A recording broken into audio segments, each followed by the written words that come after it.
हर हर महादेव।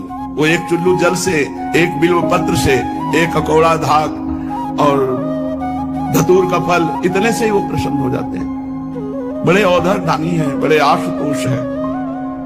बिना भगवान शंकर की कृपा के हरि नाम में प्रीति नहीं होती, हरि चरणों में प्रीति नहीं होती। अगर किसी की हरि चरणों में प्रीति है तो देवादिदेव महाशंकर ने की आराधना हुई है पीछे।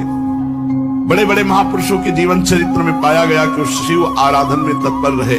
पूज्य राधा बाबा, नरसिंह मेहता जी, बड़े बड़े महापुरुषों को भगवान शंकर की कृपा से, हरि भक्ति की कृपा से धाम नाम में प्रेम, राधा नाम में प्रेम, राधा धाम में प्रेम। तो जिसको हरिनाम में प्रीति ना हो रही वो भगवान शंकर से प्रार्थना करे, भगवान शंकर की आराधना करे, निश्चित हरिनाम भक्ति उसके हृदय में जागृत हो जाएगी। नाम जागृत हो जाएगा, हरि भक्ति जागृत हो जाएगी।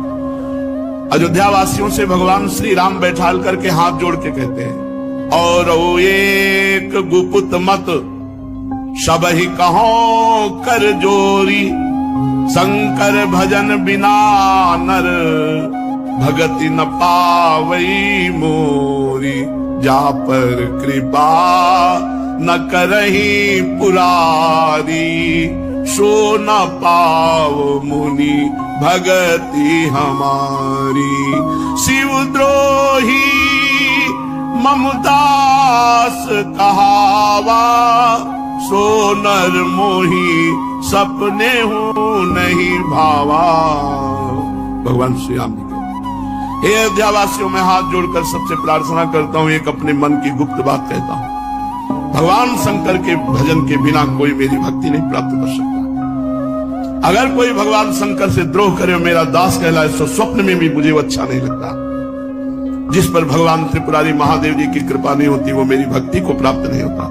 इसलिए बाबा भी कह रहे हैं, यदि हरि भक्ति हरि नाम में प्रीति ना हो रही हो तो शंकर जी को एक लोटा जल चढ़ा दिया करो। रुपया, मान सम्मान, सफलता, विजय, स्वास्थ्य और आज्ञाकारी नौकर, सब कुछ मिल गया है तुम्हें, पर नाम जप नहीं तो सब बेकार हो जाएगा तुम्हारा। इसलिए तुम नाम जप करो, चाहे राम बोलो, चाहे हरि बोलो, चाहे कृष्ण बोलो, चाहे काली बोलो, चाहे दुर्गा बोलो, चाहे राधा बोलो, जो तुम्हें प्रिय होए खूब नाम जप करो। नाम ही वो साधन है, केवल नाम को पकड़ ले तो संपूर्ण भक्ति हृदय में प्रकाशित हो जाए। कलयुग है और कोई साधना चलने वाली नहीं है। 10-5 दिन भले कुछ चला लो, इसके बाद फिर वहीं आ जाओगे। अगर आपको उन्नति प्राप्त करनी, अध्यात्म उन्नति, तो नाम को पकड़ लो। जो गुरु प्रदत्त नाम है, बार बार नाम जप करो, उसी से सब हो जाएगा। नाम ही वो साधन है जिसे पकड़ लेने से संपूर्ण भक्ति प्राप्त होती है। सिर्फ नाम लेने से कलि पीड़ित जीवों को मुक्ति मिल जाती है। केवल इसी कारणवश सभी लोग कलयुग को सर्वश्रेष्ठ मानते हैं कि जो बड़ी बड़ी साधनाओं से पदवी प्राप्त नहीं होती, कलयुग में केवल नाम जप से प्राप्त हो जाती है। अन्य युग के बड़े बड़े महापुरुष कलयुग में जन्म लेने की इच्छा रखते हैं। जो लोग नाम का आश्रय लेते हैं, भगवान को नैवेद्य लगा के पाते हैं और अपने आचरण ठीक रखते हैं, वो बहुत जल्दी जीवन मुक्त हो जाते हैं। समझिए, जो लोग नाम जप करते हैं, भगवान को भोग लगा के ही प्रसाद पाते हैं, इतने से ही उनके आचरण तो पवित्र हो ही जाएंगे, क्योंकि आहार पवित्र और नाम जप है। बोले निश्चित भगवत प्राप्ति हो जाएगी। सीताराम दास जी महाराज कह रहे, बिना भगवान को भोग लगाए कुछ खाओ मती। शुद्ध सात्विक आहार, भगवद अर्पित आहार और नाम जप, इसी से हो जाएगा। दो बातें, शुद्ध सात्विक भगवद अर्पित आहार और नाम जप, इससे आचरण भी पवित्र हो जाएंगे। क्योंकि जब आहार पवित्र है और नाम जप से बुद्धि पवित्र है तो सब पवित्र हो जाता है।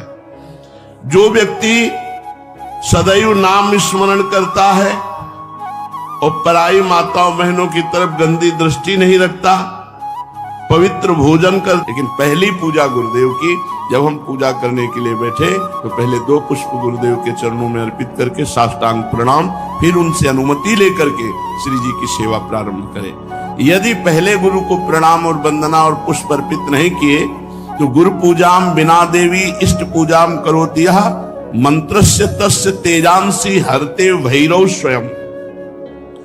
भगवान शिव कह रहे हैं, हे देवी, यदि गुरु पूजा ना करके सीधे इष्ट पूजा की जाए तो उसके मंत्र का कभी प्रकाश नहीं होगा। उसमें जो ऐसा पूजन करने वाला है तो गुरु मंत्र का प्रकाश नहीं होगा, और जितनी पूजा करेगा उसका प्रभाव सब भैरव हरण कर लेगा। जो भैरव देव हैं वो अपहरण कर लेंगे, उस पूजा का प्रकाश नहीं हो पाएगा। गुरु पूजाम विनानाथ कोटि पुण्यम वृथाव्ययम अतः सर्वजने ख्यातम गुरुणा सिद्धि मापनुयात। गुरु पूजा के बिना करोड़ों प्रकार के पुण्य सब व्यर्थ हो जाते हैं। जो सिद्धि का कारण जानते हैं वो सबसे पहले गुरुदेव की पूजा करते हैं। जैसे आप तीर्थ अवगाहन करने गए तो सबसे पहले गुरु को प्रणाम करो, फिर उस तीर्थ को प्रणाम करके तीर्थ अवगाहन करो। पहले गुरु, हर समय हर क्रिया में, घर से निकलने पहले गुरुदेव को प्रणाम किया। यदि गुरु पूजा ना की जाए तो करोड़ों प्रकार के पुण्य सब व्यर्थ हो जाते हैं। प्रथम गुरु पूजा, गुरु प्रथम पूजा करने पर उसे सिद्धि लाभ होती है। यदा ददाति संतुष्टः प्रसन्नो वरदौ मनुम तदा भक्त्या धनः प्राण गुरुर यत्नेन तोषेत। जब वरदायक गुरुदेव की प्रसन्नता प्राप्त होती है, देखो जगह जगह पर भगवान श्री राम को देखा गया, मर्यादा पुरुषोत्तम है। गुरु ही प्रणाम मन ही मन कीन्हा।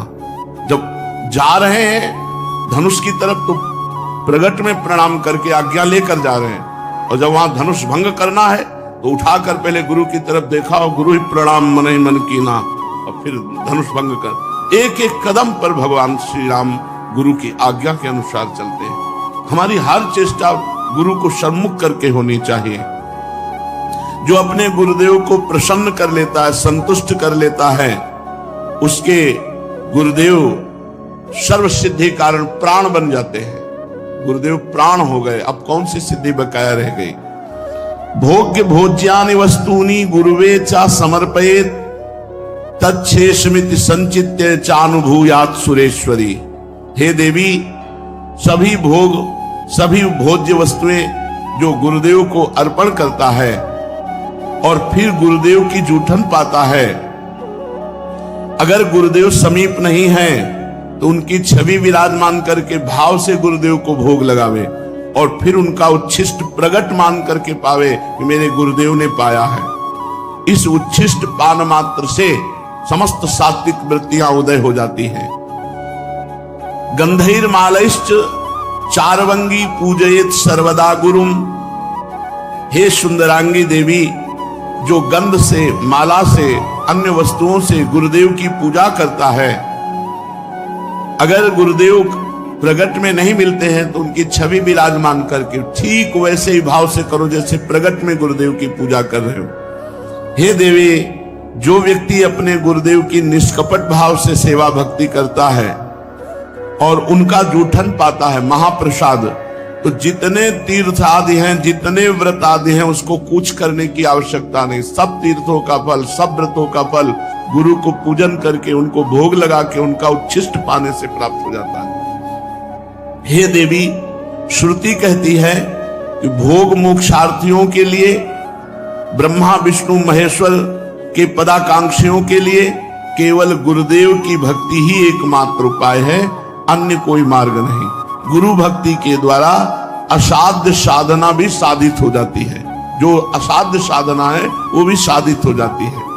जैसे बहुत बड़ा पहाड़ जैसा रुई का ढेर लगा हो तो एक दिया सलाई लगाते ही भस्म हो जाती है, ऐसे ही गुरु सेवक के महान पर्वत जैसे पाप भी क्षण में भस्म हो जाते हैं।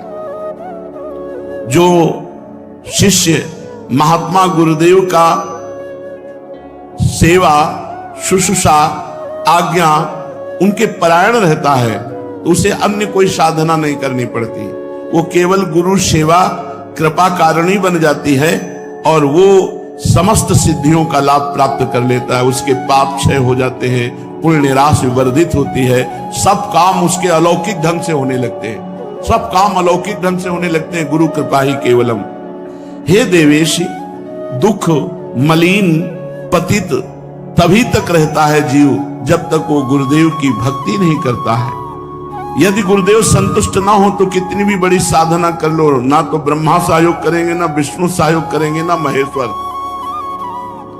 तभी सेवक जी ने कहा, गुरु सेवा तज करे जे बान, यह है अधर्म यह है सब हानि, कान न रसिकन में रहे, गुरु गोविंद न भेद कराए, संतत सकल सुनो चित लाए, श्री हरिवंश प्रताप जस।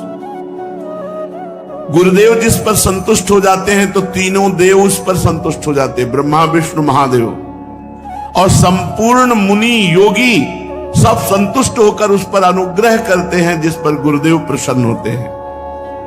समस्त क्रियाओं की सिद्धि का मूल है गुरु प्रसन्नता। अतएव बुद्धिमान पुरुष को चाहिए कि सर्वप्रथम अपने गुरुदेव को प्रसन्न कर ले। बाबा,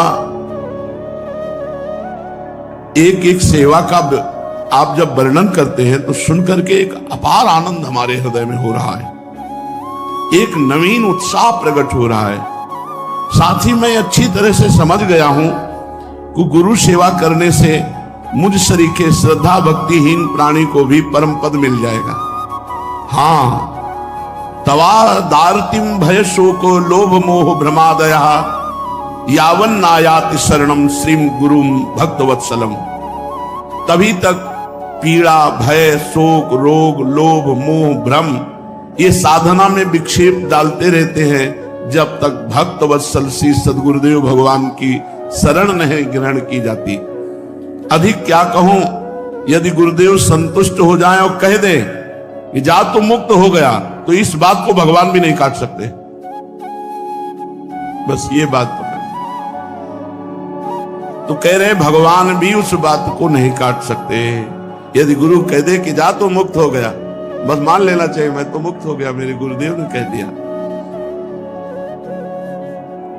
जैसे कभी कभी आनंद में उमगन में होते हैं और कह देते तू चिंता मत करना, जब हमने भार ले लिया तो तुम्हें क्या चिंता करना, बस निश्चिंत हो जाना चाहिए।